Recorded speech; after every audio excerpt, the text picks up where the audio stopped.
Reka rero nsubire ndaguhe ikaze nshuti munywanyi wacu ndaguhe mwiriwe canke mwaramutse bivanye naho muherereye kuri mwe mwese mumviriza amakuru n'ibiganiro dutambutsa kuri imbonesha kuri yacu ari nayo yanyu ya Burundi News TV. Ndaguhe ikaze kuri wumviriza amakuru yacu uherereye irya nino mu karere k'ibiyaga binini, abatwumviriza muherereye irya nino ku migabane y'amakungu ya kure, eka na mwese mumviriza aya makuru yacu muherereye ngaha mu gihugu cacu ciza c'u Burundi mu makomine agiye atandukanye mu bisata bitandukanye vy'igihugu. Turabaye ikaze muri aya makuru akomeye cyane ahijije kudushikirana. Agakuru keza rero tugira ngo tubashitse ko kose nyuma y'uko hibonekeje amakuru ariko arakwiragizwa irya nino ku mbuga hwaniro zitandukanye, bikaba mu nyuma z'uko gushika ubu ngubu umutambukanyi w'umuhisi Petro Nkurunziza gushika ubu ngubu nawe nyene yoba ahejeje kuba yibonekeza kandi akaba ahejeje kudushikiriza agakuru keza kariko karakwiragizwa irya nino. N'amakuru rero meza na none bivurwa yuko abarundi bose mutumiwe na cane ko Denise Bucumi Nkurunziza gushika ubu ngubu yoba afise ubugeni. Reka rero tubashitse ko ukuri kuri aya makuru ahejeje imisi itari mikeyi avurwa ngaha mu gihugu cacu c'u Burundi.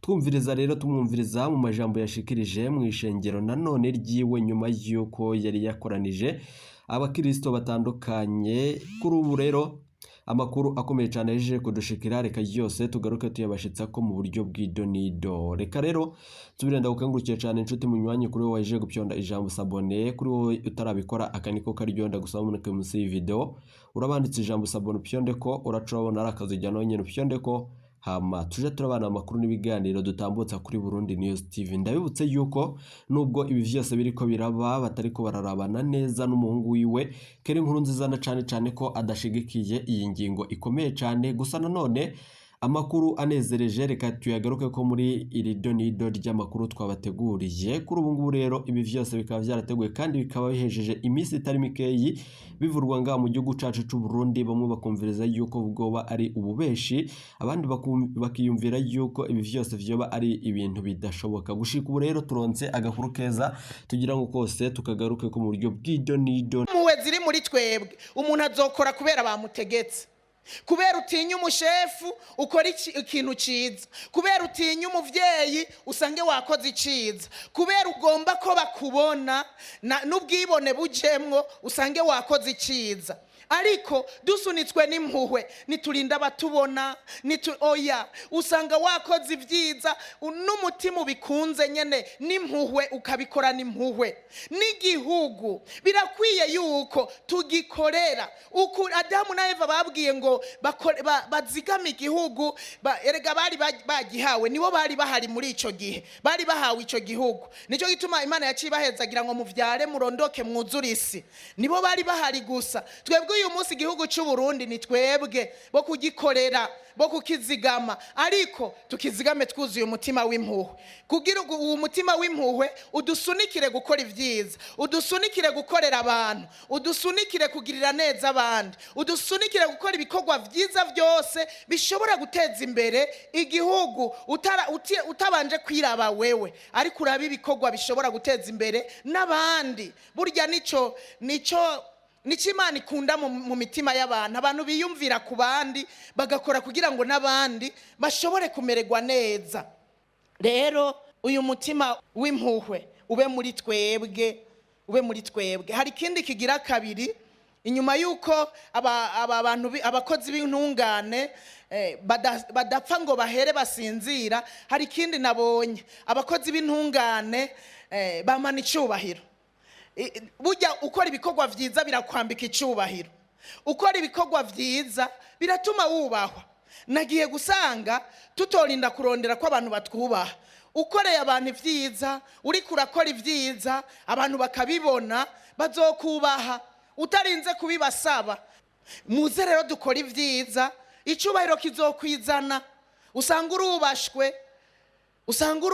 ukuri kose urugeze ugezeko. Naho yoba atamabanga namujejwe ukaba uri umuntu yitwararika gukora ivyiza uko bukeye uko bwije, nagira ndakubwire ngo uzokubahwa n'ababanyi, ubahwe nabo mubana, kandi ivyo birahagije. Turi muri ino si birahagije. Ikindi nabonye, uyu muntu w'intungane ineza y'umuntu niyituma akundwa, ibikorwa vyiza vy'umuntu nivyo bituma akundwa.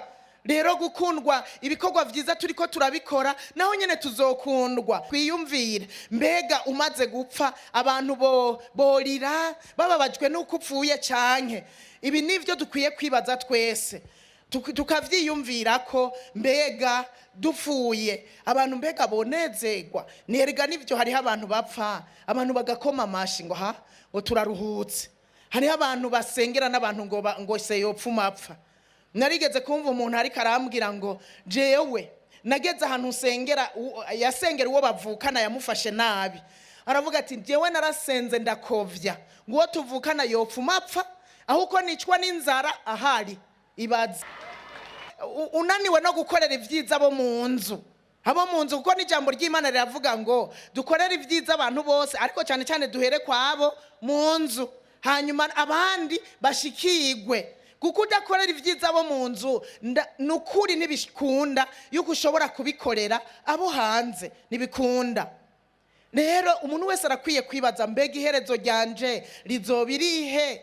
Tube abakozi Imana yashize mu murima wayo ariko kandi tube abakora ivyiza.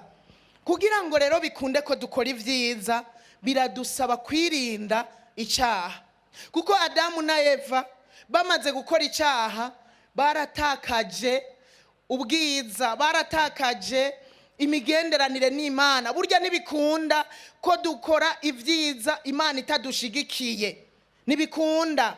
Ivyiza tubikoreshwa n'Imana nyene, tubikoresha n'ikiturimo niyo Mana iri muri twebwe. Icyaha rero iyo ugikoze kigutandukanya n'Imana. Adamu na Eva bamaze gucumura baciye bahunga mu nyonga h'Imana. Imana ije kubagendera ku mugoroba kuko yari inezererewe no kuba hariho umwana w'umuntu baganira. Yaraza ku mugoroba ikabagendera. Burya mu vy'Imana yaturemeye hamwe no kuganza yaranaturemeye kugira tugiriranire imigenderanire myiza nayo. Burya muntu utagira akaryo ngo uje imbere y'Imana muganire nayo ubu yigiriye nabi. Mu bindi itugomba ko iragomba ko tuganira. Nico gituma yaza mu kagoroba ikabagendera, ikagendera Adamu, ikagendera Eva bakaganira. Ariko bamaze gukora icyaha bumvise ijwi ryayo baca baraja kwinyegeza mu biti bibagira ko Imana cacinyegezwa inyonga zayo zibona hose baja kwinyegeza.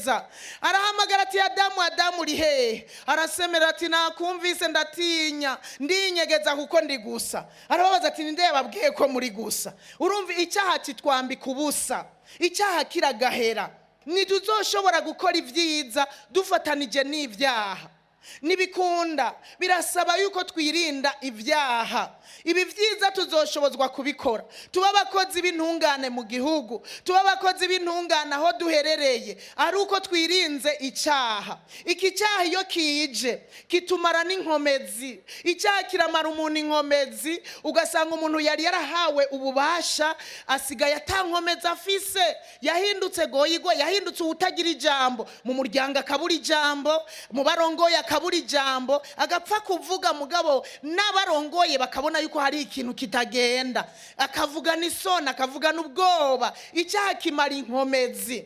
Twarahawe ububasha bwo kuganza ariko nitwaje mu vyaha tuzosanga inkomezi zaduhereyeko. Njuti yanje uri hano uri kuranyumviriza, Imana irashobora ko yagushizemwe ingabire kanaka ijanye kumbure nayo mashure wize, ijanye nabijya uri kurakora bitandukanye. Kandi intumbero y'Imana no kugira ngo ubu wikimazi mu gihugu, ubu wikimazi mu Barundi, ubagirira ikimazi nk'uri imbere yabo, nk'uwagiriwe ubuntu agahabwa ubwo butunzi buri muri wewe. Ariko ivyaha bizotuma utagira ikimazi, ivyaha bizotuma umagwa inkomezi, ibyaha bizotuma utakaza ubushobozi kubera ibyaha bigutandukanya n'Imana ugasanga uri kurakora ari wewe. Ibyo dukora rero mu nguvu zacu mukigeragereza twebwe nyene tuzosanga ataco bifashije abandi. Rero Imana idufashe twirinde ibyaha kugira ngo tuba abakozi b'intungane, Imana ikumiza kwinyonga zayo. Ibiharage vyayina munihiri n'ivyagaharage, afise ubushaza butoto n'ubwumye, afise imivunda n'imyumbati mibisi. Mugabo kazabumba kubwiye ngo reka ngo mbanze nsenga Imana. Uyisenge kugira igiye gute? mwabarokore b'indyarya ibyo ntimwobireka kwe. Ijambo ry'Imana rivuga riti ufise imitsi mibiri nahe ko mugenzi we, ufise imitamana ibiri nahe ko mugenzi we. Hanyuma ntihagire umuntu atsitazwa n'indya urya. None kugira ukamatire kagemere k'ibiharaga umuntu umuhe n'umwumba atagereka ko hejuru bigusaba kuzura mpemu yera, uvuge mu ndimi, ubaze ijuru icyo rivyiyumvira ko kugira uzokora ibyo bintu. Hanyuma nawe nta bwenge ugira. Imana tubabarire cyane. Oya reka ahubwo n'urwanko n'inzigo n'indambi wanyegeje mu gakiza, n'indambi wanyegeje nyuma y'ijambo ry'Imana, uracyakeneye kubohorwa. Iryo rero ntimurikomera amashyi riragoye.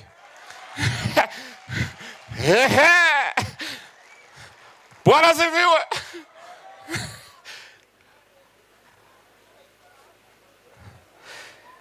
Yesu yavuga ngo Imana siyo yaremye ubukene, ngo ahubwo nitwe twaburemye kuko twaze gusangira ibyo dutunze. Arongera avuga ngo ikintu cyose gito ukoranye urukundo gishobora guhindura isi. Imana ishimwe cyane. Arongera avuga ngo kandi Imana idusubiriza mu rukundo twahaye abandi. Arasubira avuga ngo Imana ntiyaduhaye ibyo gutunga ahubwo yaduhaye ibyo gusangira. Uwo ni Tereza w'ikarikita yabihishuye. Imana ishimwe cyane. Rero tugomba kuraba mbega umukozi w'umugororotsi ninde? Umukozi w'umugororotsi ni umuntu ameze gute? Imana nishimwe.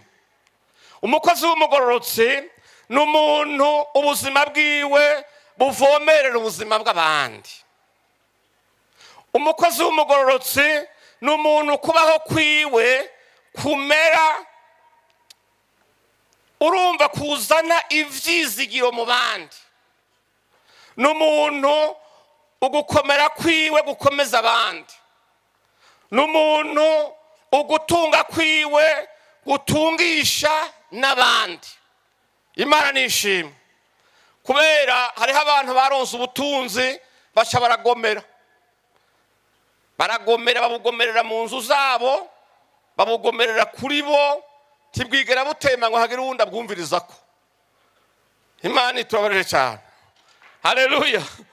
Ariko umutunzi kandi akaba umukozi w'umugororotsi, itunga ryiwe ritungisha n'abandi.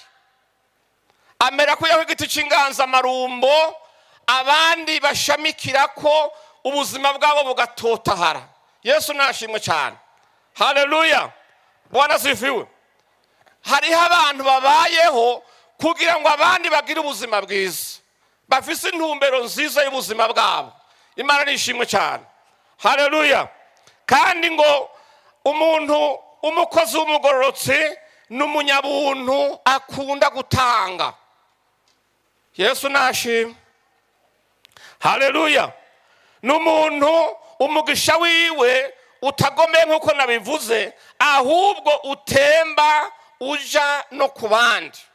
Mube mureka ibintu tubivuga mu mazina yavyo. Hari abatunzi kubana nawe ubutoye umwaka.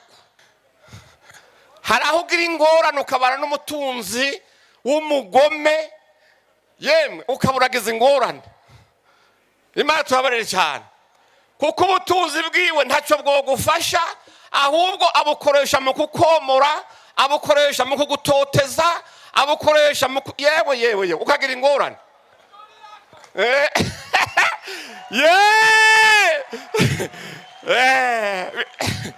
Zikaba ingorane. Ariko iyo ubanye n'umuntu w'umugororotsi, Imana ishimwe cyane, aramenya yuko uwo bari kumwe nawe akeneye yuko icyo yaronse nawe akimuha. Imana ishimwe cyane. Ndagira ndabamenyesha amenyo y'inzara ni mabi.